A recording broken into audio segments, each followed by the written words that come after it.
श्रीकालभैरवसहस्रनामस्तोत्रम् कैलासशिखरे रम्ये देवदेवं जगद्गुरुं पप्रच्छ पार्वतीकान्तं शङ्करं लोकनायकं। पार्वत्युवाच देवदेव महादेव सर्वज्ञसुखदायक आपद्दुःखदरिद्रादि पीडितानां नृणां विभो यद्वित्तं सुखसम्पत्ति धनधान्यकरं सदा विशेषतो राजकुले शान्तिपुष्टिप्रदायकं बालग्रहादिशमनं नानासिद्धिकरं नृणां नोक्तपूर्वं च यन्नाथ ध्यानपूजासमन्वितं वक्तुमर्हस्य शेषेण ममानन्दकरं परम्। ईश्वर उवाच स्तवराजं महामन्त्रं भैरवस्य शृणु प्रिये सर्वकामार्थदं देवी राज्यभोगप्रदं नृणां स्मरणात् स्तवराजस्य भूतप्रेतपिशाचकाः विद्रवन्त्यभितो भीताः कालरुद्रादिवप्रजाः एकतः पन्नगाः सर्वे गरुडश्चैकतस्तथा एकतो घनसङ्घाताश्चण्डवातो यथैकतः एकतः पर्वताः सर्वे दम्भोलिस्त्वैकतस्तथा एकतो दैत्यसङ्घाता ह्यकतः स्यात् सुदर्शनम् एकतः काष्ठसङ्घाता एकतोऽग्निकणो यथा घनान्धकारस्त्वेकत्र तपनस्त्वेकतस्तथा तथैवास्य प्रभावस्तु स्मृतमात्रेण दृश्यते स्तवराजं भैरवस्य जपासिद्धिमवाप्नुयात् लिखित्वा यद्गृहे देवी स्थापितं स्तवमुत्तमं तद्गृहं नाभिभूयेत भूतप्रेतादिभिर्ग्रहैः साम्राज्यं सर्वसम्पत्तिः समृद्धिर्लभ्यते सुखं तत्कुलं नन्दते पुंसां पुत्रपौत्रादिभिर्ध्रुवम्। पार्वत्युवाच यस्त्वया कथितो देव भैरवः स्तोत्रमुत्तमम् अगण्यमहिमा सिन्धुः श्रुतो मे बहुधा विभो तस्य नामान्यनन्तानि प्रयुतान्यर्बुदानि च सन्ति सत्यं पुरा ज्ञातं मया वै परमेश्वर सारासारं समुद्धृत्य तेषु नाम सहस्रकं ब्रूहि मे करुणाकान्त ममानन्दवर्धन यन्नित्यं कीर्तयेन्मर्त्यः सर्वदुःखविवर्जितः सर्वान् कामान् वाप्नोति सर्वसिद्धिश्च विन्दते साधकः श्रद्धया युक्तः सर्वाधिक्योऽर्कसद्युतिः अप्रधृष्यश्च भवति सङ्ग्रामाङ्गणमूर्धनि नाग्निचौरभयं तस्य ग्रहराजभयं न च मारीभयं तस्य व्याघ्रचोरभयं न च शत्रूणां शस्त्रसङ्घाते भयं क्वापि न जायते आयुरारोग्यमैश्वर्यं पुत्रपौत्रादिसम्पदः भवति कीर्तनाद्यस्य तद्ब्रूहि करुणाकर। ईश्वर उवाच नाम्नां सहस्रं दिव्यानं भैरवस्य भवत्कृते वक्ष्यामि तत्त्वतः सम्यक् सारासारतरं शुभं सर्वपापहरं पुण्यं सर्वोपद्रवनाशनं सर्वसम्पत्प्रदं चैव साधकानां सुखावहं सर्वमङ्गलमाङ्गल्यं सर्वव्याधिनिवारणम् आयुःकरं पुष्टिकरं श्रीकरं च यशस्करं भैरवस्तवराजस्य महादेव ऋषिः स्मृतः भैरवो देवतानुष्टुप् छन्दश्चैव प्रकीर्तितं सर्वकार्यप्रसिद्ध्यर्थं प्रीतये भैरवस्य हि करिष्येऽहं जपमिति सङ्कल्प्यादौ पुमान् सुधीः। अस्य श्री भैरवसहस्रनामस्तवराजस्य महादेव ऋषिः अनुष्टुप् छन्दः। श्रीभैरवो देवता मम सर्वोपद्रवशान्त्यर्थे मम सर्वकार्यसिद्ध्यर्थे श्रीभैरवदेव प्रीत्यर्थे जपे विनियोगः। ऋषिः शिरसि विन्यस्य छन्दस्तु मुखतो न्यसेत् देवतां हृदये न्यस्य ततो न्यासं समाचरेत्। ऋष्यादिन्यासः। श्रीमहादेवऋषये नमः। शिरसि अनुष्टुप् छन्दसे नमः। मुखे श्रीभैरवदेवतायै नमः। हृदि मम सर्वोपद्रवशान्त्यर्थे मम सर्वकार्यसिद्ध्यर्थे श्रीभैरवदेवता प्रीत्यर्थे इति विनियोगाय नमः। सर्वाङ्गे भैरवं शिरसि न्यस्य ललाटे भीमदर्शनं नेत्रयो भूतहननं सारमेयानुगं भ्रुवौ कर्णयोर्भूतनाथं च प्रेतवाहं कपोलयोः नासापुटोष्ठयोश्चैव भस्माङ्गं सर्पभूषणम् अनादिभूतमास्ये च शक्तिहस्तङ्गुले न्यस्येत् स्कन्धयोर्दैत्यशमनं बाहुवोरतुलतेजसं पाण्योः कपालिनं न्यस्य हृदये मुण्डमालिनं शान्तं वक्षस्थले न्यस्य स्तनयोः कामचारिणम् उदरे च सदा तुष्टं क्षेत्रेशं पार्श्वयोस्तथा क्षेत्रपालं पृष्ठदेशं क्षेत्रेज्ञं नाभिदेशके पापौघनाशकं कट्यां बटुकं लिङ्गदेशके गुदे रक्षाकरं न्यस्य तथोर्वो रक्तलोचनं जानुनीर्घुर्घुरारावं जङ्घयो रक्तपायिनं गुल्फयोः पादुकासिद्धिं पादपृष्ठे सुरेश्वरम् आपादमस्तकं चैव आपदुद्धारकं न्यसेत् पूर्वे डमरुहस्तं च दक्षिणे दण्डधारिणं खड्गहस्तं पश्चिमे च घण्टावादिनमुत्तरे आग्नेयामग्निवर्णं च नैऋत्ये च दिगम्बरं वायव्ये सर्वभूतस्थ मीशान्ये चाष्टसिद्धिदम् ऊर्ध्वं खेचरिणं न्यस्य पाताले रौद्ररूपिणम् एवं न्यस्य स्वदेहे च षडङ्गेषु ततो न्यसेत् रुद्रमङ्गुष्ठयोर्न्यस्य तर्जन्योश्च दिवाकरं शिवं मध्यमयोर्न्यस्य नासिकायां त्रिशूलिनं ब्रह्माणं तु कनिष्ठायां स्तनयोस्त्रिप्रान्तकं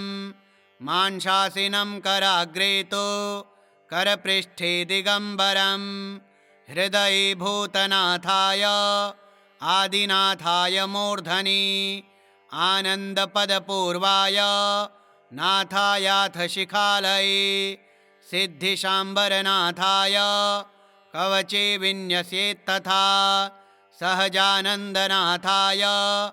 न्यसेन्नेत्रत्रये तथा निहसेमानदनाथाय अस्त्रै चैव प्रयोजयेत्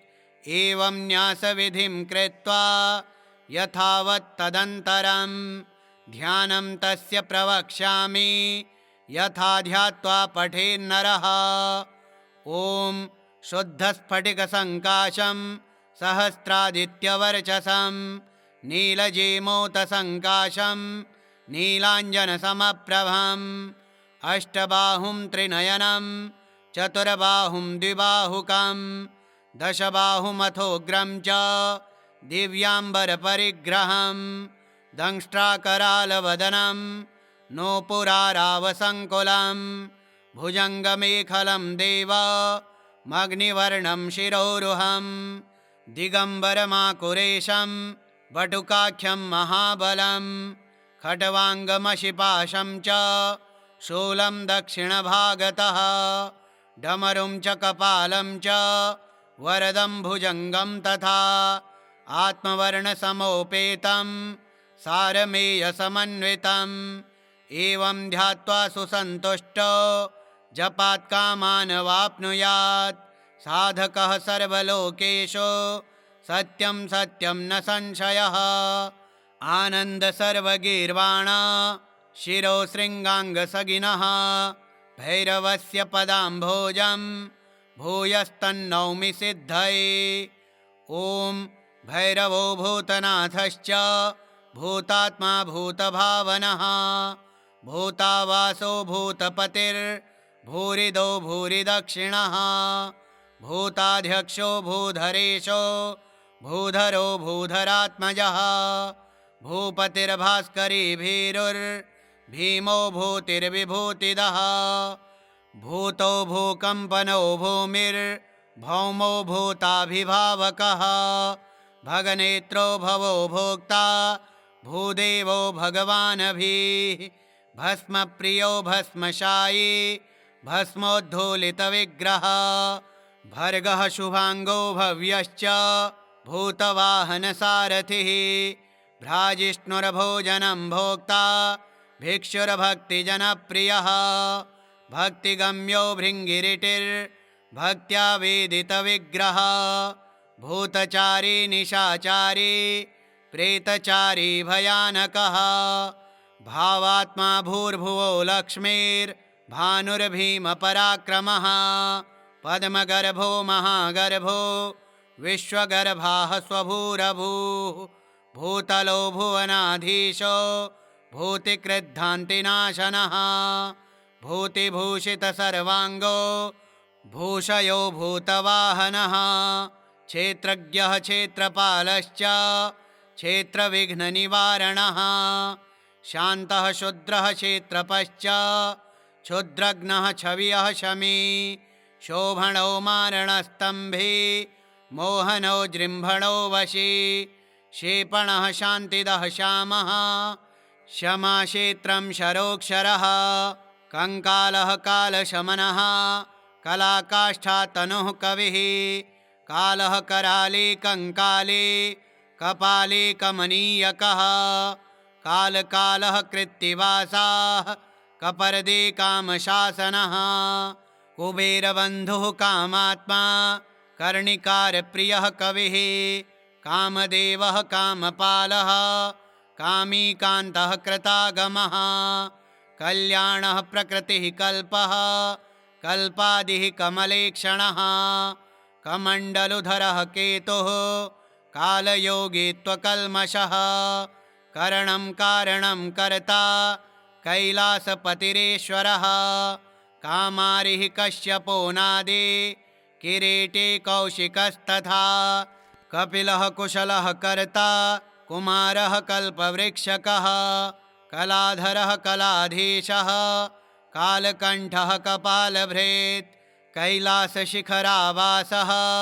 क्रूरः कीर्तिविभूषणः कालज्ञानी कलिघ्नश्च कम्पितः कालविग्रहः कवची कञ्चुकी कुण्डी कुण्डली कर्यकोविदः कालभक्ष्यः कलङ्कारिः किङ्किणी कृतवासुकिः गणेश्वरश्च गौरीशो गिरिशो गिरिबान्धवः गिरिधन्वा गुहो गोप्ता गुणराशिर्गुणाकरः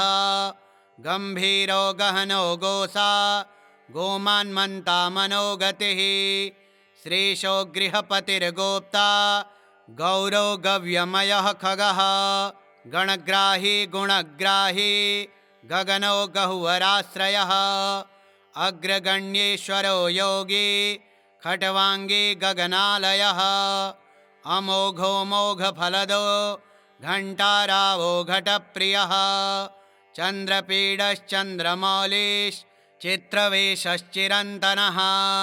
चतुःशयश्चित्रबाहु रचलश्चिन्न संशयः चतुर्वेदश्चतुर्बाहुश्चतुरश्चतुरप्रियः चामुण्डा जनकश्चक्षुश्चलचक्षुरचञ्चलः अचिन्त्यः महिमाचिन्त्यश्चराचरचरित्रगुः चन्द्रसञ्जीवनश्चित्र आचार्यश्च चतुर्मुखः ओजस्तेजोद्युतिधरो जितकामो जनप्रियः अजातशत्रुरोजस्वी जितकालो जगत्पतिः जगदादिरजो जातो जगदीशो जनार्दनः जननो जनजन्मादि रार्जुनो जन्मविज्जयी जन्माधिपो जटिर्ज्योतिर्जन्म मृत्युजरापः जयो जयारिज्योतिष्मान् जानकर्णो जगद्धितः जमदग्निर्जलनिधिर्जटिलो जीवितेश्वरः जीवितानन्तकरो ज्येष्ठो जगन्नाथो जनेश्वरः त्रिवर्गसाधनस्तार्क्ष्यस्तरणिस्तन्तुवर्धनः तपस्वी तारकस्त्वष्टा तीव्रश्चात्मनि संस्थितः तपनस्तापसन्तुष्टश्चात्मयोनिरतेन्द्रियः उत्तारकस्तिमिरः तीव्रानन्दस्तनो न पातु अन्तर्हितस्तमिस्रश्च तेजस्तेजोमयस्तुतिः तरुस्तीर्थङ्करस्त्वष्टा तत्त्वन्तत्त्वविदुत्तमः तेजोराशिस्तुम्भवीणस्त्वतिथिरतिथिप्रियः आत्मयोगसमान्मातस्तीर्थदेवशिलामयः स्थानदः स्थापितः स्थाणुः स्थविष्टः स्थविरः स्थितः त्रिलोकेशः त्रिलोकात्मा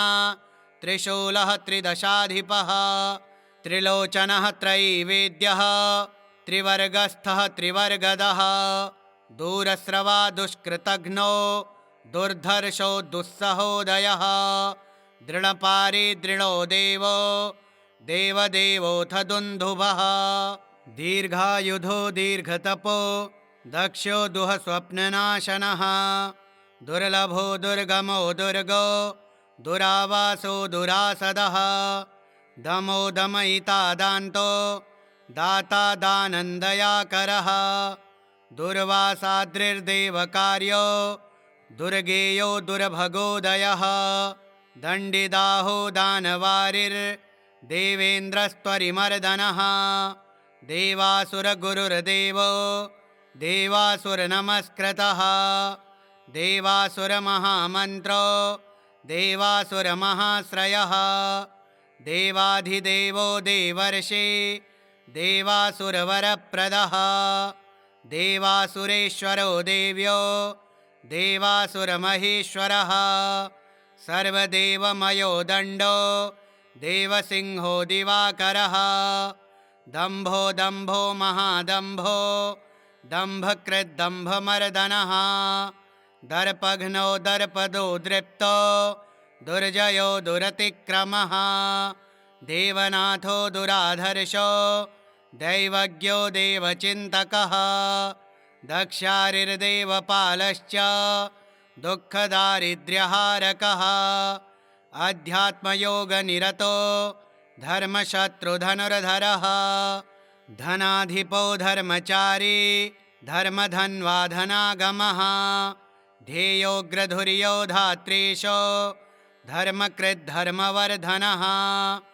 ध्यानाधारो धनन्ध्येयो धर्मपूज्योऽथ धूर्जटिः धर्मधामा धनुर्धन्यो धनुर्वेदो धराधिपः अनन्तदृष्टिरानन्दो नियमो नियमाश्रयः नलो नलो नागभुजो निदाद्यो नीललोहितः अनादिमध्यनिधनो नीलकण्ठो निशाचरः अनघो नर्तको नेता नियतात्मा निजोद्भटः ज्ञानन्नित्यप्रकाशात्मा निवृत्तात्मा नदीधरः नीतिः सुनीतिरुन्मत्तो नोत्तमस्त्वनिवारितः अनादिनिधनोऽनन्तो निराकारो नभो गतिः नित्यो नियतकल्याणो नगोनिः श्रेयसालयः नक्षत्रमालिनाकेशो नागहारः पिनाकधृक् न्यायनिर्वाहको न्यायो न्यायगम्यो निरञ्जनः निरावरणविज्ञानो नरसिंहो निपातनः नन्दी नन्दीश्वरो नग्नो नग्नब्रह्मधरो नरः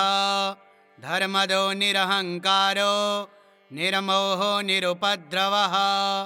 निष्कण्टकः कृतानन्दो निर्व्याजो व्याजमर्दनः अनघो निष्कलो निष्ठो नीलग्रीवो निरामयः अनिरुद्धस्त्वनाद्यन्तो नैकात्मा नैककर्मकृत् नगरेतानगीनन्दित् ध्यानन्दधनवर्धनः योगी वियोगी खट्वाङ्गी खड्गी शृङ्गी खरीगरी रागी विरागी संग्रागी त्यागी गौरी वराङ्गदी डमरू मरूकव्याघ्र हस्ताग्रश्चन्द्रखण्डभृत् ताण्डवाडम्बररुचि रुण्डमुण्डनपण्डितः परमेश्वरः पशुपतिः पिनाकी पुरशासनः पुरातनो देवकार्यः परमेष्ठिपरायणः पञ्चविंशतितत्त्वज्ञः पञ्चयज्ञप्रभञ्जनः पुष्करञ्च परं ब्रह्म पारिजातः परात्परः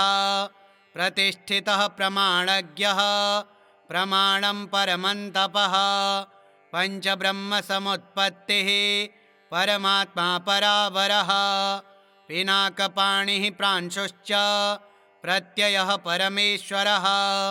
प्रभाकरः प्रत्ययश्च प्रणवश्च पुरञ्जयः पवित्रपाणिः पापारिः प्रतापार्चिरपान्निधिः पुलस्त्यः पुलहोगस्त्यो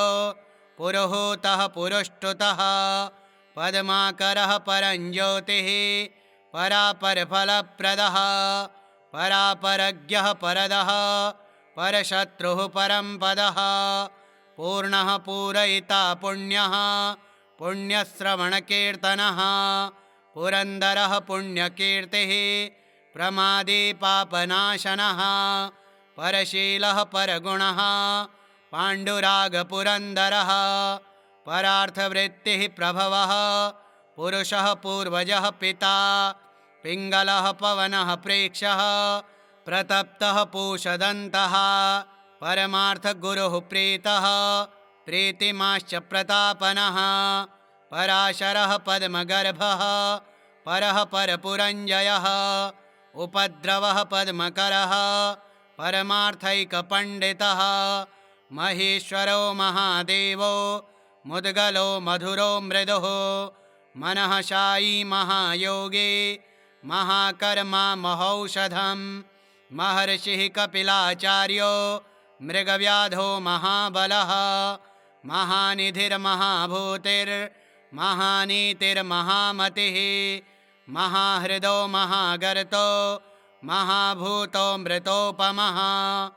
अमृतांशोऽमृतवपुर्मरीचिर्महिमालयः महातमो महाकायो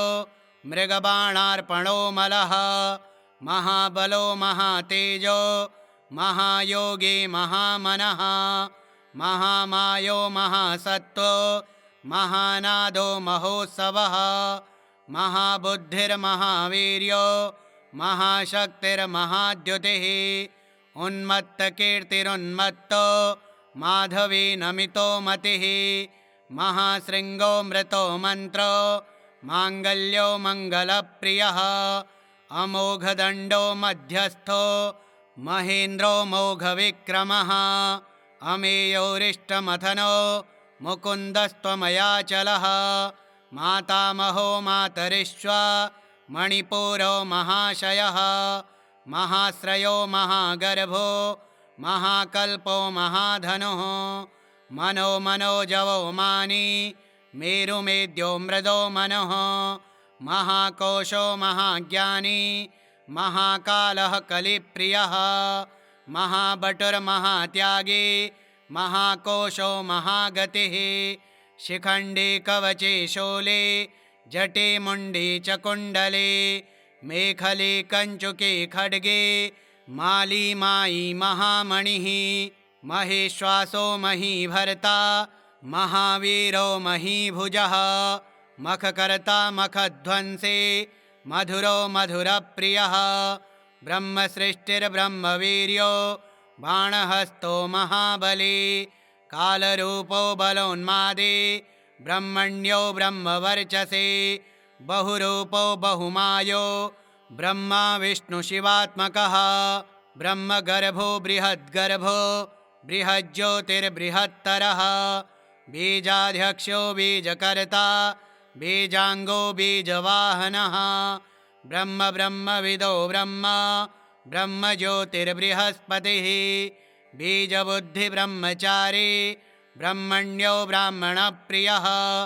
युगादिकृद्युगावर्तो युगाध्यक्षो युगापः यज्ञो यज्ञपतिर्यज्वा यज्ञाङ्गो यज्ञवाहनः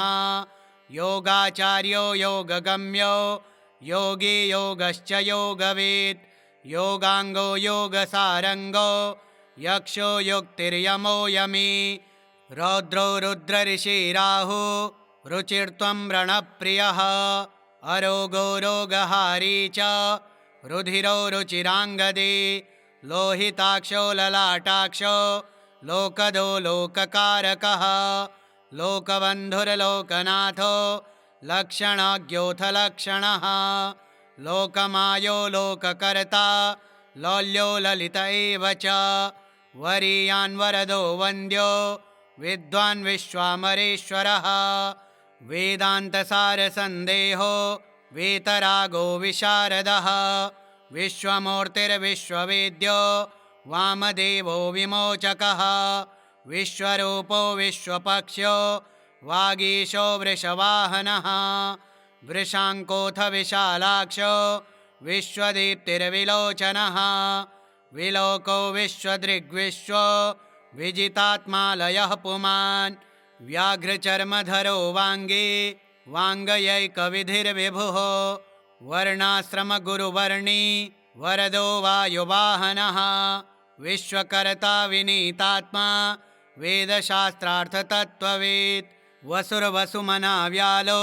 विरामो विमदः कविः विमोचकश्च विजयो विशिष्टो वृषवाहनः विद्येशो विबुधो वादी वेदाङ्गो वेदविन्मुतिः विश्वेश्वरो वीरभद्रो वीरासनविधिर्विराट् व्यवसायो व्यवस्थानः वीरचूडामणिर्वरः वालखिल्यो विश्वदेहो विरामो वसुदो वसुः विरोचनो वररुचिर्वेद्यो वाचस्पतिर्गतिः विद्वत्तमो वीतभयो विश्रुतिर्विमलोदयः वैवस्वतो वसिष्ठश्च विभूतिर्विगतज्वरः विश्वहर्ता विश्वागोप्ता विश्वामित्रो द्विजेश्वरः विश्वोत्पत्तिर्विश्वसहो विश्वावासो वसुस्रवाः विश्वरूपो वज्रहस्तो विपाको विश्वकारकः वृषदर्शो व्यासकल्पो विशल्यो लोकशल्यहृत् विरूपो विक्रतो वेगी विरिञ्चिर्विष्टरस्रवाः अव्यक्तलक्षणो व्यक्तो व्यक्ताव्यक्तो विशाम्पतिः विबुद्धोग्रकरो वेदो विश्वगर्भो विचक्षणः विषमाक्षो विलोमाक्षो वृषभो वृषवर्धनः वित्तप्रदो वसन्तश्च विवस्वान् विक्रमोत्तमः वेद्यो वैद्यो विश्वरूपो विविक्तो विश्वभाजनम् विषयश्चो विविक्तश्चो विद्याराशिर्वियत्प्रियः शिवः सर्वः सदाचारः शम्भुरीशान ईश्वरः श्रुतिधर्मान् संवादी सहस्राक्षः सहस्रपात् सर्वज्ञः सर्वदेवश्च शङ्करः शूलधारकः सुशरीरः स्कन्दगुरुः श्रीकण्ठः सूर्यतापनः ईशानो निलयः स्वस्ति सामवेदस्त्वथर्ववेत् नीतिः सुनीतिः श्रद्धात्मा सोमः सोमतरः सुखी सोमपामृतपः सौम्यः सूत्रकारः सनातनः शाखो विशाखो सम्भाव्यः सर्वदः सर्वगोचरः सदाशिवः समावृत्तिः सुकीर्तिः छिन्नसंशयः सर्वावासः सदावासः सर्वायुधविशारदः सुलभः सुव्रतः शूरः शुभांगः शुभविग्रहः सुवर्णांगः स्वात्मशत्रुः शत्रुजिच्छत्रुतापनः शनिः सूर्यः सर्वकर्मा सर्वलोकप्रजापतिः सिद्धः सर्वेश्वरः स्वस्ति स्वस्तिकृत् स्वस्ति भूस्वधा वसुर्वसुमना सत्यः सर्वपापहरो हरः सर्वादिः सिद्धिदः सिद्धिः सत्त्वावासश्चतुष्पथः संवत्सरकरः श्रीमान् शान्तः संवत्सरः शिशुः स्पष्टाक्षरः सर्वहारी संग्रामः समराधिकः इष्टो विशिष्टः शिष्टेष्टः शुभदः सुलभायनः सुब्रह्मण्यः सुरगणो सुशरण्यः सुधापतिः शरण्यः शाश्वतः स्कन्दः शिपिविष्टः शिवाश्रयः संसारचक्रभृत्सारः शङ्करः सर्वसाधकः शस्त्रं शास्त्रं शान्तरागः सविता सकलागमः सुवीरः सत्पथाचारः षड्विंशः सप्तलोकधृक् सम्राट सुवेशः शत्रुघ्नो सुरशत्रुः शुभोदयः समर्थः सुगतः शक्रः सद्योगी सदसन्मयः शास्त्रनेत्रं मुखं शंस्रो स्वाधिष्ठानं षडाश्रयः अभूः सत्यपतिर्वृद्धः शमनः शिखिसारथिः सुप्रतीकः सुवृद्धात्मा वामनः सुखवारिधिः सुखानीडः सुनिष्पन्नः सुरभिः सृष्टिरात्मकः सर्वदेवमयः शैलः सर्वशस्त्रप्रभञ्जनः शिवालयः सर्वरूपः सहस्रमुखनासिका सहस्रबाहुः सर्वेषां शरण्यः सर्वलोकधृक् इन्द्रेशः सुरसव्यासः सर्वदेवोत्तमोत्तमः शिवध्यानरतः श्रीमान् शिखिश्रीचण्डिकाप्रियः शमशाननिलयः सेतुः सर्वभूतमहेश्वरः सुविशिष्टः सुराध्यक्षः सुकुमारः सुलोचनः सकलः स्वर्गतः स्वर्गः सर्गः स्वरमयः स्वनः सामगः सकलाधारः सामगानप्रियः शुचिः सद्गतिः सत्कृतिः शान्ता सद्भूतिः सत्परायणः शुचिस्मितः प्रसन्नात्मा सर्वशस्त्रमृताम्बरः सर्वावासः स्तुतस्त्वष्टा सत्यव्रतपरायणः श्रीवल्लभः शिवारम्भः शान्तभद्रः सुमानसः सत्यवान् सात्विकः सत्यः सर्वजिच्छ्रुतिसागरः सहस्रार्चिः सप्तजिह्वः सप्तावरमुनीश्वरः संसारसारथिः शुद्धः शत्रुघ्नः शत्रुतापनः सुरेशः शरणं शर्मा सर्वदेवः सताङ्गतिः सद्धृतो व्रतसिद्धिश्च सिद्धिदः सिद्धिसाधनः शान्तबुद्धिः शुद्धबुद्धिः स्रष्टास्तोतास्तवप्रियः रसज्ञः सर्वसारज्ञः सर्वसत्त्वावलम्बनः स्थूलः सूक्ष्मः सुसूक्ष्मश्च सहस्राक्षः प्रकाशकः सारमेयानुगः शुभ्रोः प्रौढबाहुः सहस्रधृक् गृहात्मको रुद्ररूपी वषट्स्वरमयः शशी आदित्यः सर्वकर्ता च सर्वायुः सर्वबुद्धिदः संहृष्टस्तु सदा पुष्टो घुरघुरो रक्तलोचनः पादुकासिद्धिदः पाता पारुष्यविनिषोदनः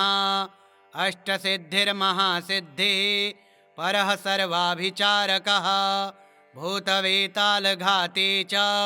वेतालानुचरो रविः कालाग्निः कालरुद्रश्च कालादित्यः कलामयः कालमाली कालकण्ठस् त्र्यम्बकस्त्रिपुरान्तकः सर्वाभिचारी हन्ता च तथा कृत्यानिषूदनः आन्त्रमाली घण्टमाली स्वर्णाकर्षणभैरवः नाम्नां सहस्रं दिव्यानां भैरवस्य महात्मनः मया ते कथितं देवी रहस्यं सर्वकामदं भैरवस्य वरारोहे वरं नाम सहस्रकं पठते पाठयेद्यस्तो शृणुयात्सु समाहितः न तस्य दुरितं किञ्चिन् न मारी भयमेव च न च भूतभयं किञ्चिन् न रोगाणां भयं तथा न पातकाद्भयं चैव शत्रुतो न भयं भवेत् मारी भयं चोरभयं नाग्निव्याघ्रादिजं भयम् औत्पातिकं महाघोरं पठते यो विलीयते दुःस्वप्नजे राजभये विपत्तौ घोरदर्शने स्तोत्रमेतत् पठेद्विद्वान् सर्वदुःखौघनाशनं सर्वप्रशममायाते सहस्रपरिकीर्तनात् एककालं द्विकालं वा त्रिकालमथवा निशि पठेद्यो नियताहारः सर्वसिद्धि च विन्दते भूमिकामो भूतिकामः षण्मासं च जपेत् सुधीः प्रतिकृत्या विनाशार्थं जपेत् त्रिशतमुत्तमं मासत्रयेण सर्वेषां रिपूणामन्तको भवेत् मासत्रयं जपेत् देवे निशि निश्चलमानसः धनं पुत्रान् तथा दारान् प्राप्नुयान्नात्र संशयः महाकारागृहे बद्ध पिशाचैः परिवारितः निगडैः शृङ्खलाभिश्च बन्धनं परमं गतः पठेद्देवी दिवारात्रौ सर्वान् कामान् वाप्नुयात् शतमावर्तनाद्देवी पुरश्चरणमुच्यते यं यं कामयते कामं तं तं प्राप्नोति निश्चितं सत्यं सत्यं पुनः सत्यं सत्यं सत्यं पुनः पुनः सर्वकामः प्रदो देवी भैरवः सर्वसिद्धिदः सत्कुलीनाय शान्ताय ऋषये सत्यवादिना स्तोत्रदानास्तु प्रहृष्टो भैरवो भून्महेश्वरः श्री उड्डामरे तन्त्रे उमामहेश्वरसंवादे कालभैरवसहस्रनामस्तोत्रम्